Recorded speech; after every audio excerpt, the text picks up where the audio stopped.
Philadelphia can make things uncomfortable for any opposing team.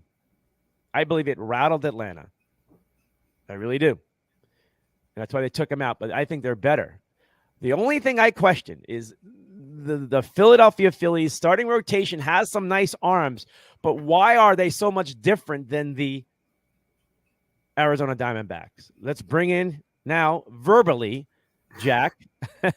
So, Jack, let's let you feed off of what I just said before we get into some graphics and some stuff about Game 1, Philadelphia and the Arizona Diamondbacks. Yeah, as always, I appreciate you having me on. But yeah, I don't think you could have said any better. It's a clash of styles. All season long, we've been watching the Diamondbacks do their thing. They've been taking advantage of some of the rule changes. They've been adopting a style where they're moving the base runners along the base paths, and they're getting runs and they're generating runs in ways that we haven't really seen be popularized in recent memory, at least. And then you've got the Philadelphia Phillies, who are your big hitters. You've got your Kyle Schwarbers, who he hit 47 home runs, and that was about all the hits that he got outside of some doubles and very little singles. But it's going to be a fun series to watch. However, I think they've actually kind of surprised me in the way that they've played so far this postseason. The Diamondbacks have been hitting home runs themselves. Like the game where they hit 4 in that one inning, that was pretty fun to watch. And that's not necessarily what they've been running with, but they've been adopting different ways to win games. So I'm excited to see what this series holds.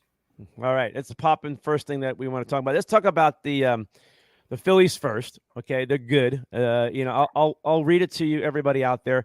Have allowed 0 runs, 45 of 53 postseason innings itself. So that means their pitching is strong. And that it's top of its game, but things can change in another series. Different teams, different, right? They also have given up 2+ runs in an inning in 2 of 53 postseason innings itself. So they're, it's just like the Diamondbacks. They're not allowing a lot of runs, and the teams that are winning are shutting down the opposing teams. The Phillies, what's also good about them is they have outscored opponents 31-10 in postseason. So that kind of sums up what I just said too. All right, just talk about the good, Jack. Talk about the good of the Philadelphia Phillies. Yeah, like you said, their pitching has been really, really strong, and they've been minimizing the damage when they get those base runners on. They did a fantastic job displaying this against the Atlanta Braves. That offense, it seemed to be like one of the greatest that we've ever seen, at least this decade.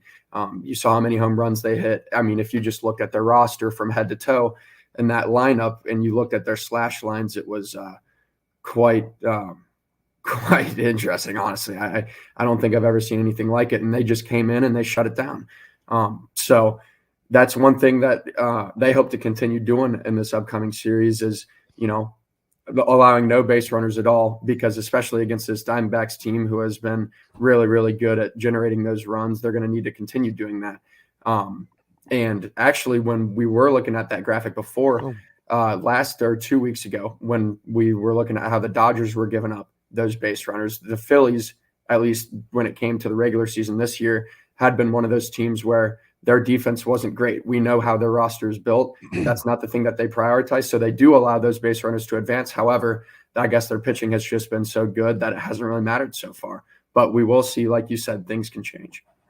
All right, let's go about the good, the bad of the Phillies. Like, they can't all be good, right? There's like how the Diamondbacks are going to be able to break through on this team. Struck out 60 times in the wild card series itself. So they will strike out. Okay. 19 of 31 runs batted in from home runs. Again, so leaning on the home runs so far, right? Outside of the Trey Turner stuff, only 5 stolen bases. So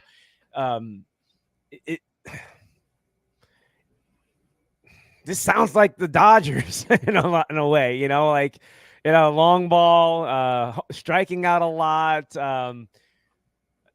This gives hope. I think it gives hope, Jack. I'm going to pop it off the screen for a second, but this gives hope for the D-backs to kind of break through with, you got to have that pitching to hold them down because they can explode with that power, the Philadelphia Phillies. That's but man, again, if you quiet some bats down and they're striking out, you can get out of some tough situations, like first and third with one out, or first and second, no out, maybe even second and third, bases loaded, no out, and somehow you only give up a run and avoid the big inning. That's what we're talking about, okay? Because you're relying on the big hit, all right? And if it doesn't come because you the long ball and the power, then who's stepping up? And that's the bad part. So now I want you to elaborate on that part. Yeah. So like you said, I mean, they've been really relying on those timely home runs. And, we've seen it, the Bryce Harper 3-run home run to grab the lead. I believe that was the second game, or that was the third game of the Braves series. And, that can totally flip the script of that game. So I think what the Diamondbacks really have to do is, one, you got to make sure you hit your location if you're pitching, which it seems that they've been doing. And I think that their bullpen has been good as well. So especially when it comes to those timely home runs, hopefully we continue to do that in that regard. But yeah, they haven't been, uber aggressive when it comes on the base paths. Obviously you have Trey Turner, so he's quite electric himself. So maybe try and minimize him getting on base. But yeah, I think the name of the game is really just, that they're going to hit home runs. So we just got to hope that, or if you're the Diamondbacks, you got to hope that when those home runs come, there's nobody on base and that they hit less home runs than they did in that last series. But they're going to swing big. Like we saw, they've struck out 60 times so far in this playoffs. So, and that's in 6 games. So if you're a math guy, that's 10 times per game, and that's quite a lot. Yeah, and also when it comes to postseason, it's the unexpected, the player that you don't expect coming through and things like that itself. But it always comes down to pitching. The one thing that I noticed, and before we switch into the Diamondbacks, the good and the bad and the ugly and the beautiful, is that when it comes to pitching itself, the pressures of postseason, people don't realize, people say baseball is boring. When you just watch the game tonight or any of the postseason games, every pitch really matters because it sets up the next pitch, or if it's a poor thrown ball, and the batter has an idea, everything is calculated and it's focus and it's discipline, right? And you don't know the anticipation of the next pitch and where's it going to go? Is he going to make contact, right? And then you have to worry about fielding and then a clean catch and the throw and all that stuff. There's so many elements, and one mistake can cost you a big inning. Okay, opening the door. Okay, for something big to happen, and so when you watch the game of baseball, don't you sit there and watching the action itself, but if you're thinking like curveball, fastball, you're like boring, but for baseball nuts, right? You're up there. If you're in the batter's box and you're watching this, but now there's pressure involved, right? Who breaks first, right? The pitch clock is another thing that I noticed so far is what stadium was that, Jack? Help me out when they're counting it down. The fans, when the pitcher had the ball. That was Minnesota. It was Minnesota, right? Minnesota, yeah. The Twins, right? Now, that has got to get in your head. I mean, think about it, Jack. If you're on the mound, I mean, do you hear that? A lot of players don't, but there's some players that do hear it. And I guarantee this players do hear. But can they lock in and focus, or how does it motivate them? But there's so many elements during the playoffs that people, don't realize the pressure that comes down to every pitch, right? And the ones who have been through it, who are calmer, who can just, focus better and stay within themselves. Because a pitcher can get rattled as fast as anybody else out there quickly. Okay. And you do not want to make mistakes with the Philadelphia Phillies big bats too, because a flat ball is going to go a long way with that team, a flat pitch itself. Yeah, you don't want to be a Lance Lynn out there because he just threw meatballs that were just like. All right, so let's go with and you can take it from here. This is the bad, something to think about. The bad of the Diamondbacks itself. What do you got? Three good bullet points here. Tell me about them. Yeah, so like we said, we've the Diamondbacks have adopted a quite a entertaining style of play, at least in my opinion. They're they're putting balls in play and they're moving guys around the bases.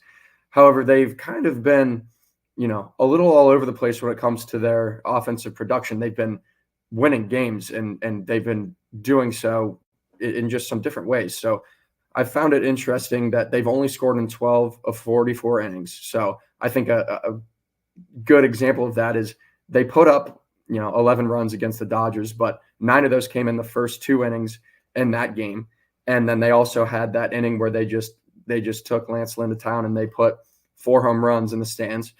So only scoring in 12 of 44 innings I feel like is a little bit unlike what they're used to doing. They've also had some inconsistent base running aggression.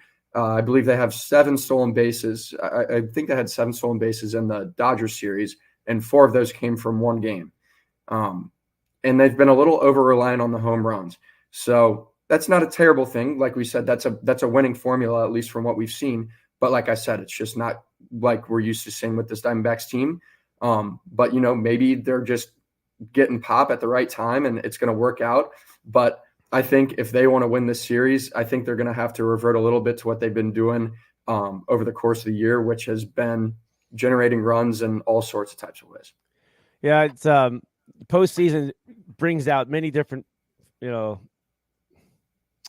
players' abilities, right? The unexpected happens. Okay, for the Diamondbacks, they need to still play the ball that they played during the regular season itself. Okay, they ran into a Dodger team that was flat. Okay, the Dodgers were not as made up to be. Okay, and 3 teams with 100 wins gone. Okay, the surprise was Atlanta, but Atlanta ran into Philadelphia. All right, the matchup was tough, tough matchup. But for the Diamondbacks itself, they do need base runners. Base runners put pressure on the pitcher, right? There's a different focus. You can't just sit there and full wind up and just throw, and you got to have base runners, right? And it's important that base runners. We lost Jack there. He'll come back in here in a second. We'll get him back on. But the Diamondbacks have to get base runners to keep pressure, a lot of pressure on those arms and the mind and the fatigue Philadelphia Phillies pitching. I mean, it's not the only formula that they can rely on, but it does help, and that's their game. That's their game itself. So, and all the other teams, everybody wants base runners. Everybody wants base runners, and that's here's Jack's back in. All right, so everybody wants base runners, okay? But for the Diamondbacks, that is key. And if they get a little pop here and there, a couple of 2-run shots, whatever it is, boom, then that really does a lot. But they need to continue to put base runners on, which means 2 things. Or it really comes down to one, right? Really comes down to one. Is, the bases on balls. A walk is just as good as a hit, okay? Don't be over aggressive, okay? Stay within yourself, right? Look for your pitch, things like that, okay? Because these pitchers are going to try to throw a lot. And Philadelphia, they got some power arms there, but they're all over the strike zone too. And they will walk batters. Right? And that's the only thing that surprised me about the Atlanta series with Philadelphia. It's that Atlanta never really was able to generate enough threats to put pressure on that pitching staff itself and get into that bullpen. You got to watch bullpens. You wear down bullpens that has fatigue later in the series. It all matters. That's the beauty of this game. So the Diamondbacks, before we get into their good, we got one more graphic to show you here, is that's really important. Base running, pressure, stealing a base is great because you're scoring position, but making sure you're getting on base. Keep that pitcher from the stretch itself, okay? Velocities come down when they come from the stretch. They lose a couple of tinks of their speed of their pitch, right? 97 down to 95, okay, but still, breaking ball, everything is a little different. A full windup to it from the stretch. And that's another reason why getting more base runners on it too. Hey, maybe just there's more holes to hit a ground ball through if you're a contact hitting team. That's the Diamondback game, okay? But we did say they do have power, and they can launch the ball, okay? And they were able to do it on the road and at home. And that's something to also they're going to need. They just cannot rely on just a dink a move over and a sac fly because you'll get 2 runs out of that. They need to get some extra base hits. But a guy like Corbin continue his hot hitting and things like that, the catalyst, that's we're all eyes on that guy. We'll see how the Philadelphia Phillies handle that. And speaking of him, here's the great Rook himself. All right, break this down. 3 top things that are good about the Diamondbacks going into the series game 1 against the Philadelphia Phillies. Yeah, like I said, they've been shown that they can win in different ways. So what I was talking about earlier, they've adopted this identity and they've strayed a little bit away from it, but they've come back from games. That was demonstrated early on in the playoffs against the Brewers. They've also shown that they can put it on early. Like I said, in that Dodgers game, they put up 9 runs in the first 2 innings. So I think that's really important, especially in the playoffs, because all that really matters is winning. Your identity doesn't matter. You can completely change who you are, but if you're winning, then nobody's gonna really care how you do it. You win and you move on. That's the entire name of the game. They've also outscored opponents 30-11, and I found it pretty interesting that the Phillies are 31-10 and the Diamondbacks are 30-11. So both of them have been absolutely dominant on both sides of the ball. So I think it's going to be really interesting to see who comes on top, who's hotter. And then the fielding continues to be strong. Only 1 error through 5 playoff games. And this is something that they have done all year long. They've been one of the best defensive teams in the entire league. And I think they're only continuing to do that. And I think that's going to be really important, especially just taking away some base runners when it comes to the Phillies hitting their home runs. You want to, like I said, you want to limit those to solo shots when they do hit them. You don't want to have those multi-run homers, and I think that they do a good job of, cutting their losses where they can, especially on defense. What's your feel on this series, though? It's there's a lot of money, I'm sure, going on Philadelphia.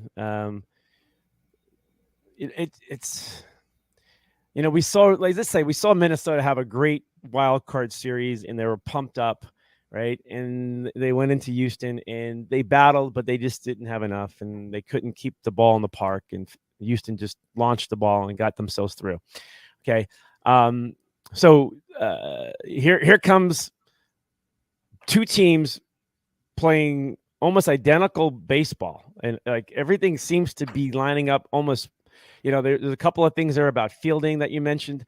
Philly itself, you never know.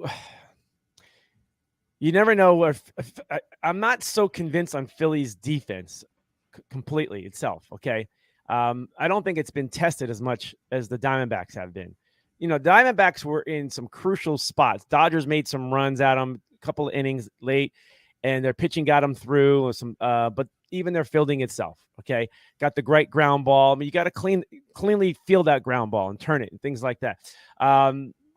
The thing about the Phillies and the Diamondbacks is they're basically gone through the same.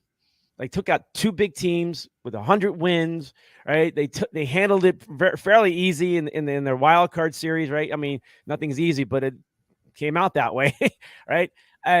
But Philadelphia has more love, more favoritism for people to bet on them, to look at it. It's going to be Philly. I think Philly is the better team, right? Just because of a lot of the history of last year and this year playing into them.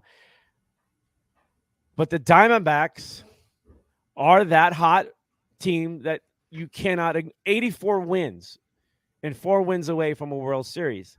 Okay. Philadelphia was supposed to be a 100-win team.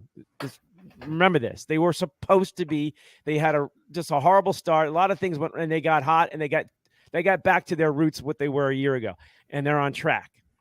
And the Diamondbacks never went away. Jack. They never went away. They had a slumping part of the season like a lot of teams, and then they rebounded, and then here they are. The dynamic of this, is it perception? Is it real, Jack? This is what I'm getting to. About is Philadelphia that much higher and better than the Diamondbacks, the way people are talking about it going into it? I do know I would say that in a way of just what we've learned. But how do you underestimate a team that went into Milwaukee that was hyped up as the team to watch, right? And then Dodgers that they couldn't take out, right? And all that other stuff that with Dodgers and until the goose showed up last season for the Dodgers, right? We'll talk about that in a second. the curse of the goose. But the Diamondbacks itself have their luck right now, and that's still a very dangerous team. And this is a 7-game series, so there's more time to get through. And baseball and sports itself, it used to be where you're down 2-0 in a series, it's over and done with. I don't believe in that stuff anymore. I don't even believe it if you're down 21-0 in football that it's over now. Like there's just so many comebacks. There's so many different. It's not consistent the way you have watched sports in the last decades. So Diamondbacks, you have a great shot. Philadelphia should be favored for these variables, okay? But on paper and on what we just showed and Jack just displayed for us is that this thing on paper looks even. It looks even to me, and I'm just watching what happens and how the Diamondbacks respond in Philadelphia. They steal a game in Philly. I'm telling you, folks, they steal a game in Philly. Not only that they feel good about themselves, they're in it. They're going to be in it. Even if they have to go back to Philly down 3-2 or whatever it may be. Right? And people are saying, why do you – because I'm just projecting. They know they can go back in and win, Game 7 in Philly, say. Okay? And also, you want to make sure, and I want you to elaborate thoroughly on this too. You want to make sure that the other team knows that they're in it too. Like you know your opponent is punching you is what it comes down to. And that this team is sticking around and then they're pesky and they're hard and that you cannot take them out. Because Philadelphia is walking in thinking like, we're kicking their asses. They got no shot. Like they're pumped up. Diamondback fans are excited to be there. They got a lot of hope. We believe. But that's kind of stops right there. There's a bravado in Philly that's going to carry on and help manifest that team. All right, go ahead. I'm talking a lot, but I'm into this game 1, by the way. Yeah, no, I think you laid it out pretty well. Like Phillies are probably going to be favored. I think a lot of the money will probably be on them. But I think at this point you made the case where it says, yeah, the Phillies were supposed to be that 100-win team. They're better on paper, and I don't think you could argue that. But wouldn't you say the same about the Los Angeles Dodgers? They have one of the highest payrolls in baseball. They have 2 MVP candidates. They have a good pitching staff. They're good on defense. They won 100 games, but the Diamondbacks swept them. So a lot of things can happen. And I think that the Diamondbacks, like they were against the Dodgers, match up pretty well against the Phillies, especially when it comes to, minimizing the damage that those home runs can do. I think their pitching staff does a good job. I think their defense does a good job. And then obviously when the Phillies aren't hitting home runs, then they're not scoring many runs at all. So I think it's really going to depend on just how many home runs Phillies hit. I think that's really going to be the key to the series, because I think the Diamondbacks are going to find a way to score runs. They've been doing that all playoffs. I think that they're going to put the runs up on the board. They're going to generate their offense. However, the Phillies, I think it's in their hands right now. But at the same time, we saw them get ice cold against the Astros in a couple of those games. And it doesn't matter if you hit a bunch of home runs in one game and blow a team out. You can get cold at any time, and that can stop. So I think it's going to be a really close series. I think it's really even the more I look into the numbers and the more I look into what I've been studying. But I am excited to see. I think my first impression is I like the Diamondbacks. I think that they're running hot right now. I think that that's not going to stop because, like I said earlier, they're finding ways to win these games. And unlike the Phillies, they can, if they're not hitting those home runs, they're getting guys on base and they're moving them around. And I know that they like to be aggressive, when they need to score those runs, and they're capable of doing it. I think that they should probably start trying to be more aggressive when it comes to those stolen bases. I know Real Muto can be a good catcher at times, but I think they just need to get aggressive, and I think that they're able to do that. And I think situationally they have more options than the Phillies do when it comes to winning baseball games. Yeah, you hit a couple of things that you were reading my mind. Is the big inning, getting blown out, and for any fan itself, when it comes to baseball, uh, it looks ugly on paper. You lose 9-1, and the stadium's rocking, and you're sitting there. This sucks, and your team's going out and losing. It's one game, and then you come back the next day, and it doesn't matter. You just got to get to the next day itself, and baseball is like that. And people will talk about, and I'm not saying this is going to happen, but if it happens, not a big deal. Even if it's a game 6, you get blown out, and you got to go to a game 7. It's another day, another game. It doesn't just carry over. That momentum doesn't even carry over for the most part. You may get a little bit of, positive enthusiasm that you come off that, but then you got a team in the other locker room who is pissed off. Hey, we got another life, another day. Let's go. Like, you wake up every day with that attitude, right? I hope you do. So so don't ever, when it comes to baseball, even in a regular season, it's one game. And a lot of times teams and you watch managers will actually save their bullpen. Like, what? Take them out. What are you doing? You're down 8 runs. It's the 6th inning. It's, you're trying to stick around. You're hoping for one big inning and maybe you can salvage this game. But it doesn't come. And, it's still 9-1. And now it's the 7th inning. And it's like, and then all of a sudden it's 15-1. It's like, what? You're stupid. Like, no, they're not. And I see fans react that way because it's like it's embarrassing for you as a fan, but they're preparing for tomorrow. So, and it's not like I'm a rocket scientist here. This is something that's been part of baseball forever.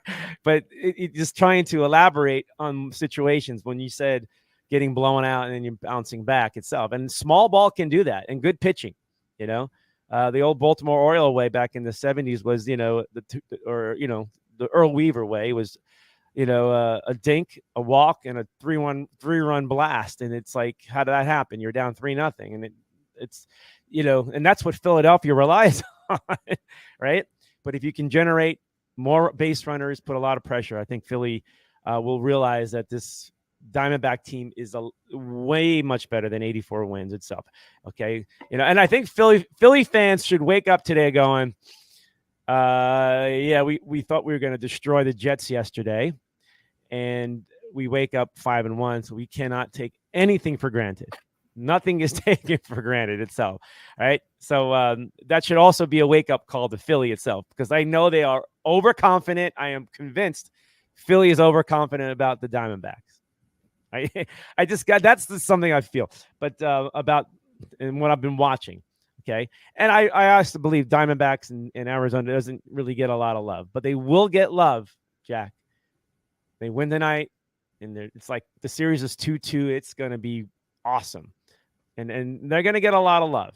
They're going to get a lot of. This is a team that was supposed to be not even a playoff team, or maybe knocking around the last few weeks of the season, maybe having a long shot with, 80 wins and need to get hot. Like, they just kind of kept themselves in it on a long distance shot, right?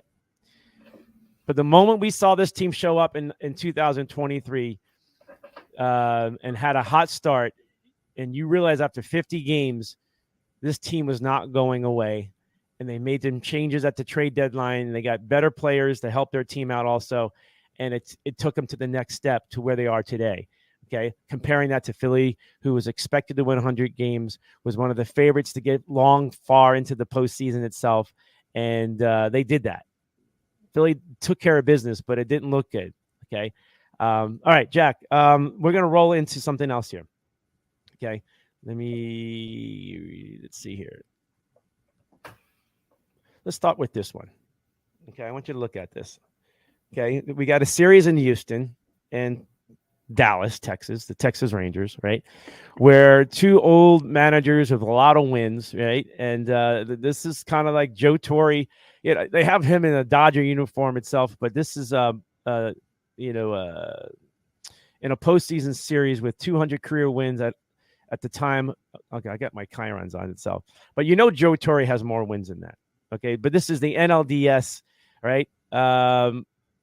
When these two matchups of two older managers faced each other, and Joe Torre and Tony La Russa back in 2009. And I remember that series.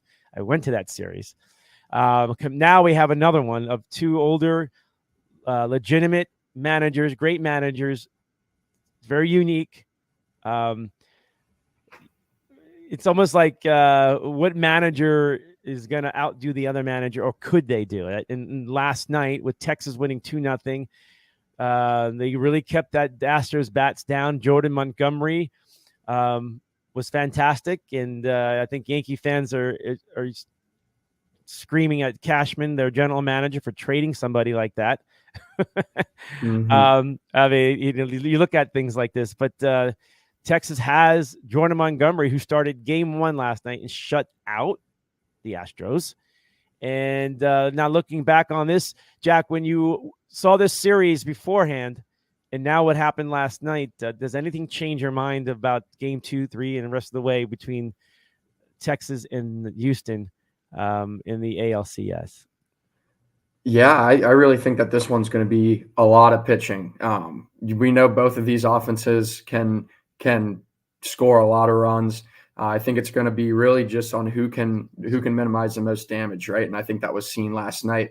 Like you said, Jordan Montgomery has had a couple of really good performances this playoffs, and but I was completely unaware that both of those managers had surpassed 2,000 wins. That's actually really cool. Is that those are the only 2 times that that's ever happened? Yes, and you get to witness it, right? And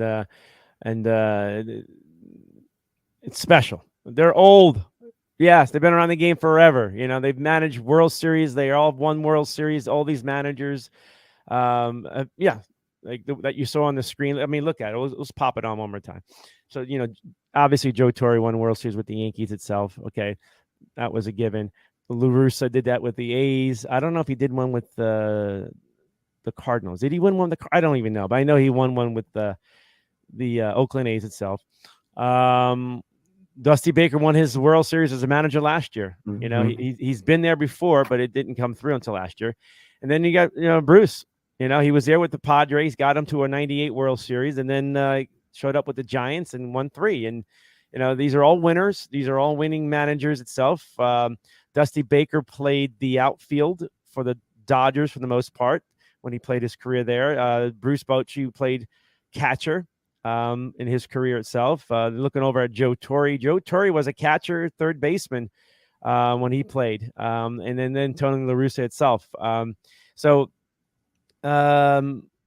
Living legends. Watching the series, I'm focusing, Jack, on these 2 managers themselves and how if they're trying to do too much or not, or like just how do they manage a game? Is it just locker room stuff? Were they just fortunate that they had some talented teams? Like, we can have that debate, like Tom Brady, with Bill Belichick now had Tom Brady. Now look what he's doing without Tom, right? So the players really, have to still perform. You can push buttons as managers, but the players have to perform, right?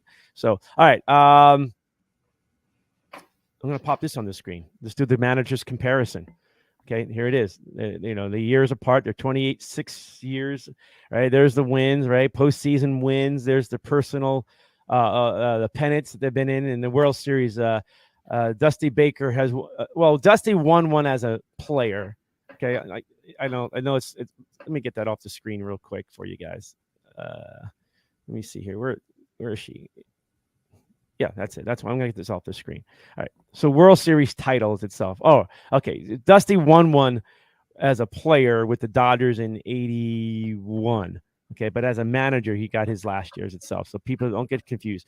But these are guys almost having identical careers as managers, other than the World Series stuff. And it, this is a great story. It's a great narrative to watch, and you don't get to see this too often itself. All right, just pop that on the screen. Your thoughts on that as we're going to roll through. I mean, we did talk about it, so don't worry. You know what? Don't even talk. We talked about these guys, but let's talk about the curse.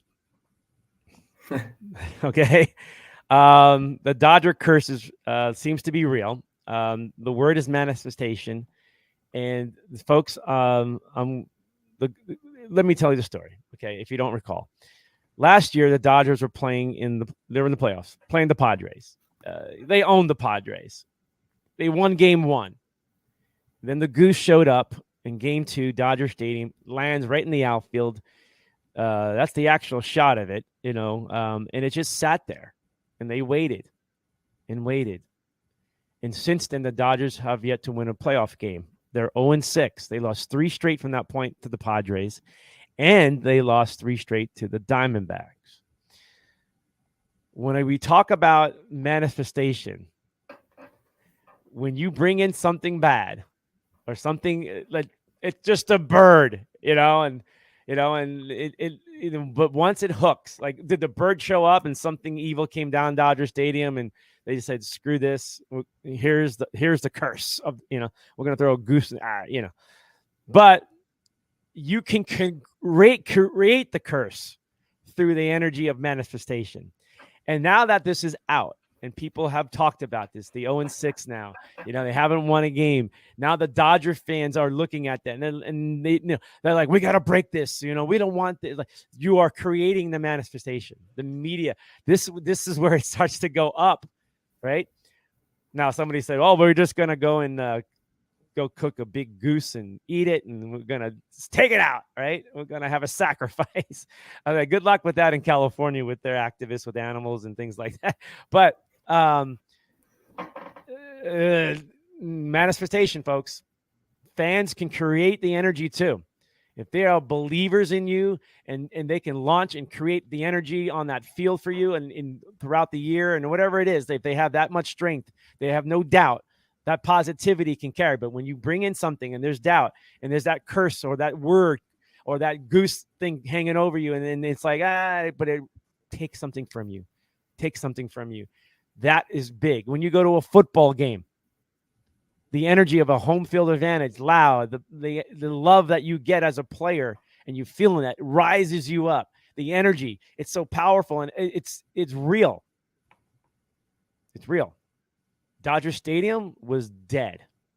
They couldn't. They were numb. They were just waiting and hopeful that something would happen. Okay, so I've officially called it the curse myself. Now other people have been calling it too, but when it's on, there is a consistency here until we see it change, right? The 0-6 Dodgers and the Goose, right? The Cubs had the cat, right? Oh, the goat. Right? Was the goat or the cat? I forget now.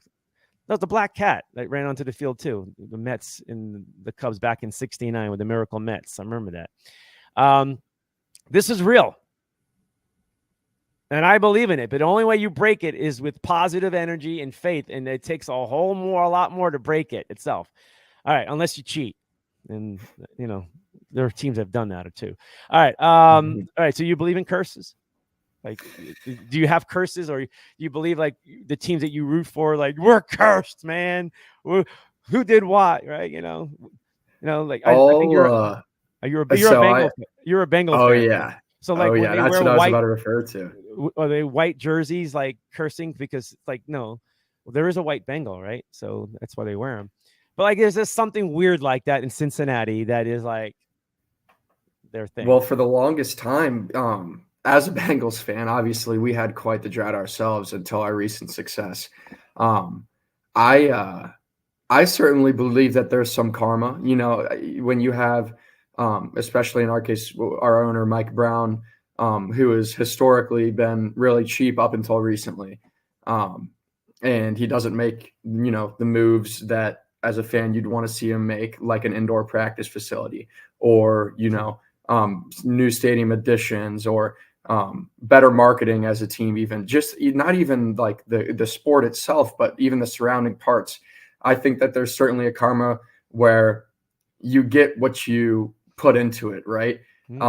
So I think that's kind of what I've just as a fan with the environment that I'm in Cincinnati, after, they started putting money in and after they build the practice facility, they do these other things, they get new jerseys, they totally rebrand themselves and look what happens.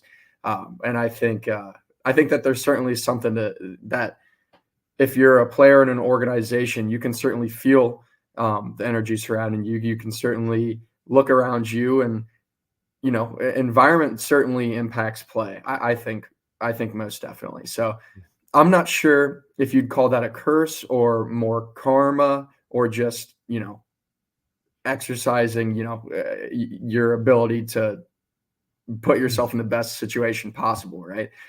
So I do definitely believe that positive energy, fresh energy, it certainly impacts a team's performance and how they view themselves, right? It's all confidence. Right. Yeah. I'm a big believer in manifestation, and when a team or fan base or ownership, there's negativity surrounding, there's a darkish, cloudy, gray cloud that hovers around you, and people complain a lot, Jack. There are people who are always trying to look at the positive things about things in life in general, and that's good. But there's a lot of negative in people will be critical that way. There's that same thing in Arizona with the Cardinals itself. Their ownership is going through another cloudy perception of who this organ and what this organization is through the leadership stuff. So when you create negativity, or there is a negative energy within your building, your facilities, employees are not happy, or things like that, fan bases, you're bringing this in, and you're bringing this energy in, right? And I'm a believer in that. This is part of the problem. But to change what's called the culture is not just the culture of a locker room. It's the culture of your staff, the main office itself, the facility, the workers, everybody, right? And I see the Cardinals making a bigger effort after a lot of heat, and there's some like potential lawsuits coming, and like it's ugly, about what's going on. And they're 1-5. Just saying, I know they're playing their hearts out, but they're 1-5, and then but you have to, when you open up and become lovable and unconditional, and just make sure everybody's happy, and just do those great, beautiful things, people come, they rally around you, and that surges that positive manifestation of going up. It really does. It Yeah, really does. I think a perfect example is the A's, right? Yeah. There's so much, negativity surrounding that organization. Wow. There's no wonder that team has been struggling, right? Like you got to feel for the fans out there too, right? But at the same time, I feel like they're also a little bit partly responsible too, right? By not showing and not giving them a reason. But I also think that ownership over there certainly plays a big role in what they've done. I think a good example of that is when Matt Olson was talking about the difference in the facilities. When he came from Oakland to go play for the Braves, he was saying it was shocking. He would say that like the Braves people would do anything that he'd asked. Like it could be as simple as, I don't know, leaving a chocolate on a seat or something, but they do it. You get what you put into it. And I think that's a pretty good example there. Yeah. When you create a good energy, a good positive environment, that's why locker rooms are important. You want to keep a locker room positive, enthusiastic believers, strong faith in the fact that you're going to win every day, and nothing's going to doubt. You're not going to cry and whine and pout, and and bring and show that negativity. It's like, do you like hanging around people like that too? By the way, like I'm just talking to the general public. When you're sitting down and you start hearing it, you listen for a little bit, and eventually it starts to like annoy you. You really don't want to sit there anymore. Or you're, I'll be right back. I want to go to the bathroom. Like you just like, some dude's like, I'll be back. I'm gonna take a cigarette. Like, people do things just to kind of break away, so they can have their peace. But what you've done is you've created an environment under a roof, okay, and fans will walk in there with energy of like, let's go, and then get let down. Okay. And then they criticize, and then they start to expose more, and then they start to say more. And some of it is not warranted, but a lot of it is. And an organization run well, I mean, I think the best run well organization right now to me, as I look at it in sports overall, there's a couple of good ones. But to me, it's the Steelers in sports. Like, and like how and why do they keep winning? They probably should have won a lot more, right? But there's something positive and beautiful, and everybody likes it there, and it's just like people want to go there. Right? And then they still hang around. They still win. They still have winning seasons and things like. I'm trying to look who else is out there as organizations doing things like that. It does start within. It really does. Even in your personal life, even in your own household, right? And everything about that. So, when I listen to Aaron Rodgers, and I know we're shifting into like little football talk here, but he talked about it too. He says the energy of positivity. If you have no doubt, that's why I think he's coming back in week 12. He's already walking around. He's throwing football. It's 6 weeks after rupturing it, and he's now we'll give another 6 weeks, and I can imagine that. I'm going to talk about that in a second, but he has the mindset in his own dome. He has complete confidence and positive, and that's why he's surging. Now you have massive people, stadiums, things like that. Yes, they can bring it to you, but if it's sour in the middle, it's harder to fight through those cobwebs. It's a lot harder itself, and we've seen a lot of organizations. We've seen a lot of organizations that just continue to suffer, and it starts from the top itself. All right, one more thing before we get you out of here.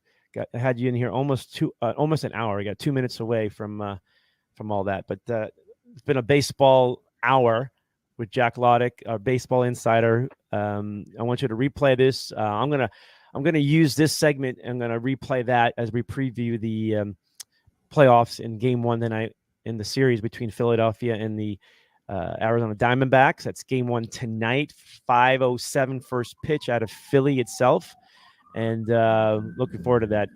So we didn't really predict anything. I think we leaned on Philly itself, but we truly believe. Am I right? If I'm wrong, you elaborate. That the Diamondbacks. I was going to say I like Diamondbacks. Okay. I think I've talked myself into it a little bit. Yeah, I think I've talked myself into it a little bit. Why did you talk yourself into it? Like what was talking that the Diamondbacks are, like I always said, they're not going away, and I truly believe they're still not going away in this series. It's a battle to the end. Yeah, go ahead. I'm sorry. Well, I think no worries. I think so it seemed like last week the easy decision would be to pick the Dodgers, right? But when I looked at everything that I was looking at, when it came to the smaller, finer details of how those two teams play and operate, especially when it comes to rolling around the bases and scoring those runs, and everything in between, everything looked like it was pointing towards the Diamondbacks' way, at least how they had been performing all year. And even then, I still was like, well, it's the Dodgers. They have Mookie Betts, they've got Freddie Freeman, they've got Clayton Kershaw, who has been historically kind of folds a little bit in the playoffs, but still, it's Clayton Kershaw. You have all those names. You have those guys that'll go out there and win you baseball games. So it's like, okay, I'm going to pick the Dodgers. But when I was looking at their matchup, it was really pointing towards how the Diamondbacks play the game. And I think that this series that's coming up here is really similar. I think that the Phillies have a similar style of play to the Dodgers. I think the Phillies are more suited for the playoffs than the Dodgers just because of their culture. Bryce Harper is a guy that you'd want leading any baseball team, just the way that he carries himself in moments like these and the way he just shows up. But the Diamondbacks with how they play, I kind of like them, and I think I'm going to stick with that. It'd be so much fun. And Arizona needs, like in any of these cities, I'm sure you in Cincinnati out there, just needing another championship, like find something, right? Like it's a city does get lifted when a team does well. And Monday night in Arizona is going to be a lot of fun for a lot of fans. It's if you're a sports bar owner, you're going to have a good business night. And yeah, that's the other thing too. Like when your teams make the playoff, those bars and those like people are out. Like they want to have a social hour or two with watching the ball game. So there's a lot of positives, right? A lot of good things are happening. But downtown Phoenix, Game 3 will be rocking itself, and especially if the Diamondbacks can sneak and get a win, steal a win. I don't know if that's even fair to say. You win, you win. I don't know if it's called stealing a win unless, right? But I agree. I'm leaning with the D-backs to go for. It's so hard, Jack, because Philly is a beast in their own. Like their mentality is like, man, it's a beast. It's a second beast to none. mentality. Yeah, it's a beast mentality, and the city is like that too. It's like they carry that image, and that's gonna. I am a believer in this. So if they come out of that series, first 2 games so far, I would say winning Philadelphia, winning 2-0, going back to Arizona, that's hard to overcome because, Philly, that momentum. Now, Philly knows how to win on the road. Diamondbacks would have to take care of business. It's so important. Yes, I said earlier that down 0-2 is not the end of the world now these days, and it's still true to this, what I'm saying right now. But a beast who gets to eat and gets oh boy, they'll never stop eating. They're carnivores, man. And I know Philly is a horse, right? So it's not really a carnivore, but a Diamondback is, right? So maybe a little Diamondback strike and bite can affect that Philly a little bit, and that's what you're hoping for, a strike. A couple of venom bites can do some damage, and I'm hoping that will happen. And I don't want to see it. I don't want to see a 4-1 series win from. I want to see a battle to the end. I want to be on the edge of my seat for playoff October baseball itself. And I want to see Texas against Arizona, the Rangers against Arizona itself. If we get a rematch with Philly and Houston again, I think 99% is going to root for Philly at that point for obvious reasons. If you don't, ask me and I'll let you know. And I'll never let that go, by the way. Never. I was Cody Bellinger. I found an old clip of him in a Dodger uniform talking about, losing out on the World Series and how they cheated. He's completely, nothing's ever going to change his mind. And he talks about players who will never let that go. Never let that go. And time is kind of letting it fade away in somewhat. But, they won last year. Jack, even last year when I'm watching them beat Philly, and it's like, all right, what are they doing with the baseballs? Like they're dominating now all of a sudden. No, they're just good. But it wasn't like that. There was just some weird. I'm just questioning it, but that's what happens when you cheated, And then playoffs against the Twins. I'm thinking, they're doing something. I don't trust it, right? And I'm trying to keep that out of my head. But how do you trust? How do you even trust baseball? They let it get away. They let steroids get away.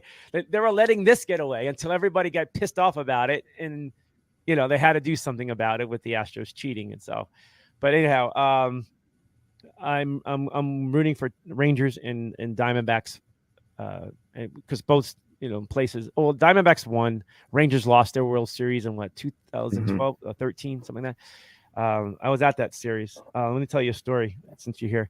I'm at the Rangers Cardinals World Series. I don't know what game it is. Maybe it's game 1 or 2. I don't know. Maybe it's game 5. I don't know. It's here's Albert Pujols up to bat. He hits a home run. Right, he hits another home run. I'm like, wow. All right, 3 home runs in a World Series game. It's such that. Get into some categories of some famous names. I'm thinking, all right, Albert. So I'm in the outfield in the Rangers bullpen. Okay, I'm literally in the bullpen, like not in their way, but I'm behind the outfield wall. There's a little fence link window that you can look through. I think the players look at it, watching the game and stuff, maybe. And I was working with Fox, and I was allowed to just kind of hang around the camera guy who's in the bullpen. And so I'm it's not much you can do when things are quiet. So I'm standing there, I'm watching. Here's Albert. So I ran to the fence, left. I ran over to it. I got to watch this guy making history, and he hits the home run. And it's coming, and it's going right in towards me, that outfield left center wall, and it's going. I'm like, oh my gosh, I'm gonna get the ball. I'm going to get the ball. It's going to drop right behind the wall. And it just goes about 5 rows above me, right, into the stands. Yeah. I'm like, wow. Ooh, right? And then I see the ball get thrown back into the freaking field. I'm like, wait, you idiot. Like, did you just know what just happened? I know it's a Ranger fan, and so then the ball's on the field, right? And here comes the ball girl from the foul line running on with her glove, and she grabs it and she trots back. And I kid you not, she drops the ball in the bucket. And I'm sure there's like 5 other, whatever balls in there. I don't know, but I'm thinking I just hope there's not like a bunch of balls in there and you don't know. I'm sure it's marked. I'm sure it's got, and they can identify it. But I was like, does anybody care? Like, did anybody understand, history? Babe Ruth did it two times. Jackson did it, and I think there's one more out there, but Albert did it. And that, to me, that was a big deal. But that was very comical, and I don't know where the ball is. I don't know if Albert got the ball. If I ever get to see Albert, I'm going to ask him that question. I would love to meet him because I witnessed that. Like, I understand the fan in one way because it's the opponent hitting the home run, but dude, you probably could have made some money or something. Hall of Fame would have been calling you up, right? There's something there. So, it might be sitting on, the ball girl may have tossed all of the balls there into the crowd, and it might be just, it might be mixed in with some little kids like BP bucket, and they're going out and they're hitting the Albert Pujols home run ball.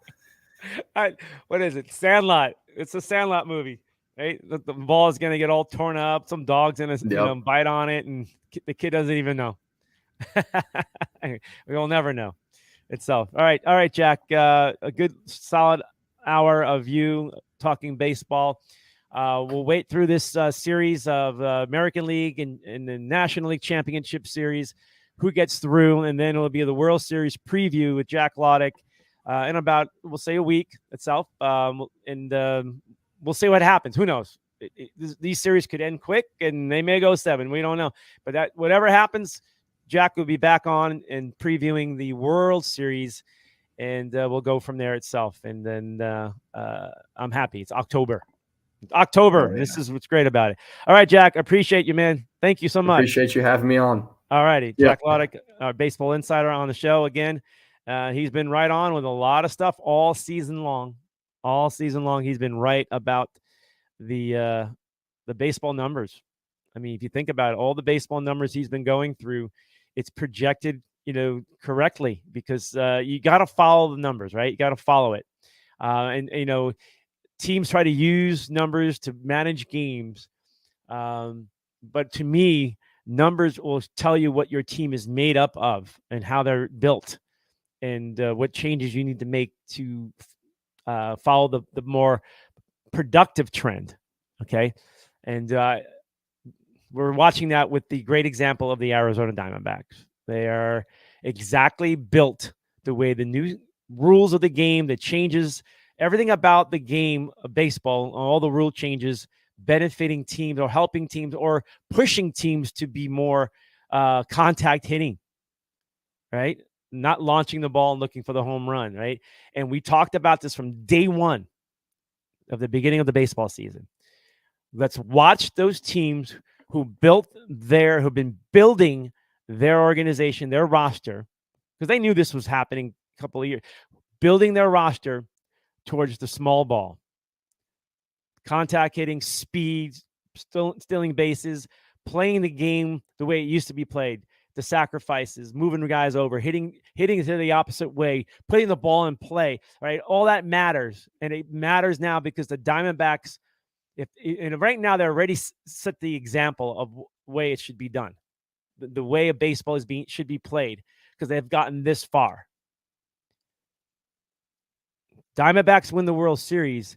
The emphasis is the copycat, right? You're going to follow what's been successful. This is a great example. It is a great example. And that's one reason why I'm rooting for the Diamondbacks, is because I want baseball and teams to get back to the way it should be played. It's more entertaining. It's more exciting. There's more action. There's more